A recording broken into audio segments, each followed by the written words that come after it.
Well, hello, folks. It is May 30, Saturday, and welcome to my living room. This is a work from home day, getting ready for tomorrow, Pentecost Sunday.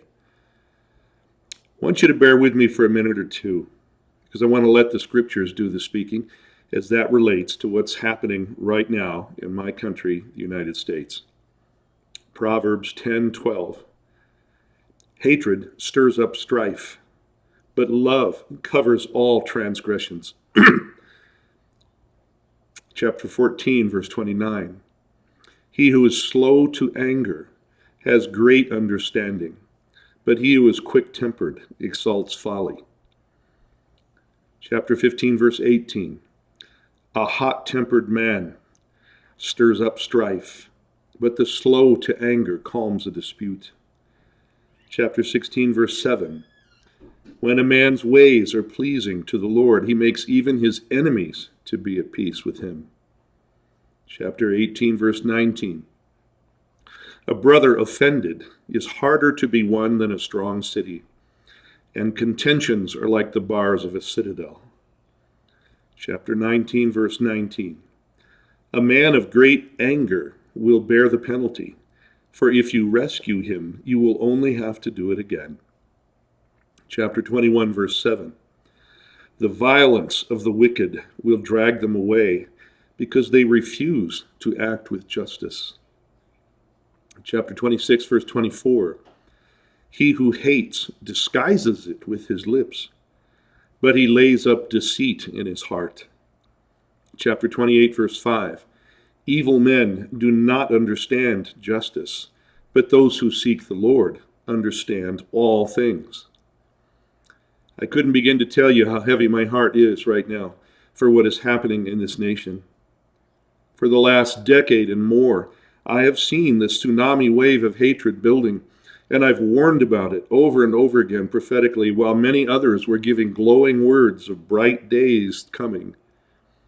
In December 2016, I saw that the fourth year of Trump's presidency would be a year of downturn, a bending.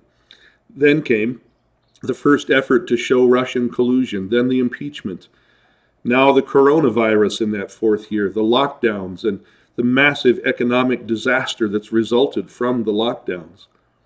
Well, first they made us afraid enough to obey shutdown orders in what amounted to house arrest, and we submitted like sheep who didn't question. But as the weeks have passed, I've felt the anger building up as people increasingly pay the price for the shutdown, and as we live under a form of tyranny that takes away our inalienable constitutional rights in the name of protection from a health threat that just doesn't seem justified by the numbers. Not to mention increasing evidence brought forth by top medical professionals calling the shutdowns to be all wrong, but whose words are routinely suppressed and censored. I tried to warn government officials in writing that the growing anger would issue in some form of eruption, even violence, if they didn't stop adding restrictions and extending timelines. And I didn't even get the courtesy of a reply. I checked my prayer journals yesterday, and I found that on the 2nd of December last year, I looked in the Spirit and I wrote what I saw. Some of what I wrote was my own interpretation or my own expectation of how and when what I saw would unfold. I was off regarding the how and the when, but I saw accurately what is now unfolding. Here is exactly what I wrote in my journal, word for word. Quote, looking into the Spirit for the future, the election and beyond, etc., I see fire, flames, burning. Attempts at impeachment by legal means will fail. And what will follow when Trump is reelected will be a burning, raging outside of the bounds of legality, violence, riots. The hatred is moved under cover of law. But when the legal front fails, the hatred will erupt in violence. Well, I thought it would happen after the election in reaction to Trump winning a second term. That might yet unfold. Chapter 2 to what we're seeing now. But the point is that I saw the riots, I saw the burning and the violence. I saw that the hatred would come in under cover of law. And so it has come in the form of executive orders from government leaders, and then the death of a black man at the hands of police. What I didn't see was how soon the violence would come and what would be the trigger point. Now it's here, and it's a combination of causes. The murder of George Floyd was just the trigger, given the long-standing underlying racial tensions in this country. But it's also the fruit of a witch's brew of anger and frustration brought on by these unreasonable lockdowns that have caused massive layoffs and business failures. Under this president, minorities were experiencing record low unemployment.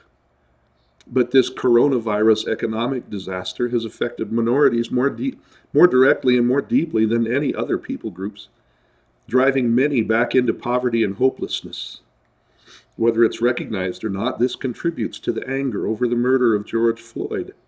That incident just pulled the trigger on a loaded gun full of 400 years of pent-up bitterness and oppression combined with what's happening now. All these volatile ingredients that have been building up over time found a flashpoint, and now major cities across the nation are in flames. I would say that yes, the other 3 officers involved in the arrest and death of George Floyd need to be arrested along with the one. And we need desperately to get this country back to work and living free again. Deep down, I think most of us know that the last few months of shutdown has simply not been justified by the actual numbers. But none of that will settle the root issues in the long run. Matthew 24:12, because lawlessness is increased, most people's love will grow cold.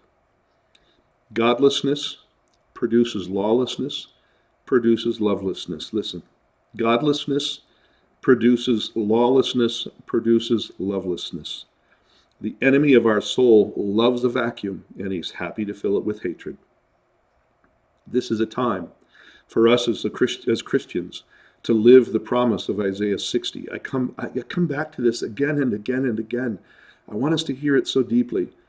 Isaiah 60, verse 1. Arise, shine, for your light has come. Your light has come, and the glory of the Lord has risen upon you. For behold, darkness will cover the earth, and deep darkness the peoples. But the Lord will rise upon you, and his glory will appear upon you. Nations will come to your light, and kings to the brightness of your rising. This is our time to shine as disciples of our Lord Jesus Christ. We were born for this hour.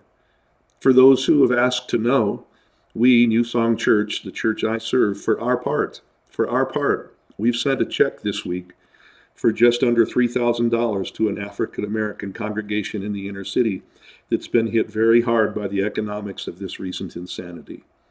That was half of a Sunday morning local offering. We're not a large church.